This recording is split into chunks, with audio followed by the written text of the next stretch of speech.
Waskita hutangnya 50 triliun. Kemudian aset dijual adalah judul-judul di banyak media, kemudian disusul rugi Garuda lebih dari 70 triliun yang akan dimerpatikan dan dipilotkan, bangkrut. Yang membeli aset-aset itu siapa? Siapa lagi kalau bukan asing? Kita ke infrastruktur dulu, yang mana BUMN karya-karya yang mengerjakannya semuanya merugi. Sungguh kita tidak anti dengan infrastruktur, yang kita anti adalah cara membangunnya yang berbasis hutang yang kita tentang. Sulit kalau pemerintah berbisnis dan membangun infrastruktur teorinya memang memperlancar arus barang. Benar teorinya. Pertanyaannya, isi barangnya apa? Ngangkutnya pakai kendaraan apa? Bensinnya dari mana? Kalau barangnya import, kendaraan pengangkutnya import, BBM-nya import, di mana manfaat ekonominya kalau begitu? Tetapi kalau membangunnya tanpa hutang, maka resiko perusahaan BUMN yaitu badan usaha milik pemerintah, arti sebenarnya tidak akan bangkrut. Namun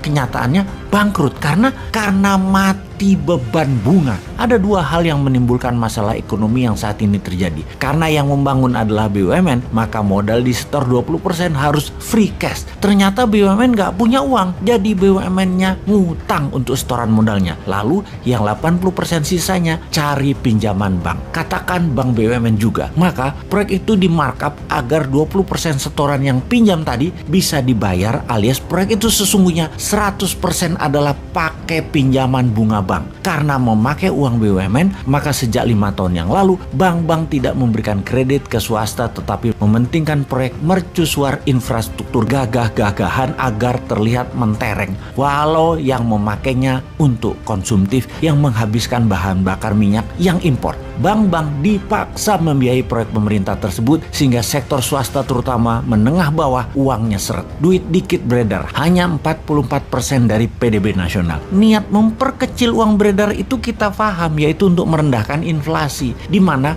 uang beredar dengan produksi harus seimbang. Karena produksinya nggak ada, maka uang beredar dikecilin. Strategi ini biasa disebut dengan nama quantitative tightening atau tight money policy. Kebijakan ini umum atau biasanya dilakukan oleh pejabat pemerintah yang anti swasta dan anti dunia bisnis. Tidak heran, selama 7 tahun menjabat, pertumbuhan GDP hanya naik 20% dalam 7 tahun, di mana inflasi ditahan di 3% per tahunnya, alias dalam 7 tahun inflasinya 21%. Kalau dibandingkan dengan pertumbuhan GDP dengan inflasi, maka dalam 7 tahun nilainya minus 1%. Kan geblek sebenarnya bernegaranya, namun buzzer sebagai tentara udara gampang membodohi masyarakat. Semua yang mengkilat disebarluaskan, semua yang minus ditutup, dan kalau ada yang membunyikan akan minusnya bernegara, maka dianggap anti pemerintah, anti kebinekaan, anti pejabat yang maha mulia yang sangat populer itu. Lalu diciptakan sebuah common enemy atau musuh bersama yang namanya kadrun, kampret, dan sejenisnya sebagai kelompok anti pemerintah.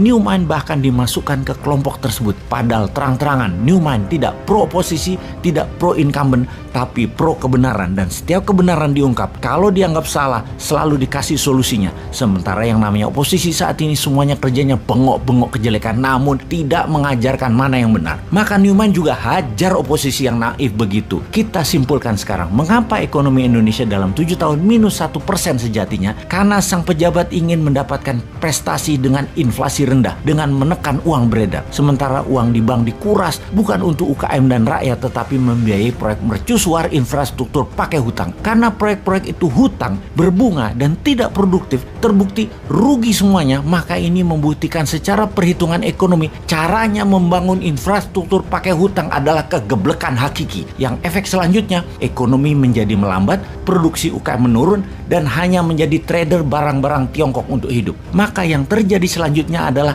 aset dijual ke asing atau ke swasta yang dekat dengan pejabat penguasa yang mainan uang, restructuring dana asing. Saat ini sebenarnya kalau masyarakat sadar di atas sana lagi bancaan nasional, bagi-bagi cuan. Yang heran, kok kalian sudah nggak kaya, nambah miskin, masih aja membela, mau cari yang lain gitu loh.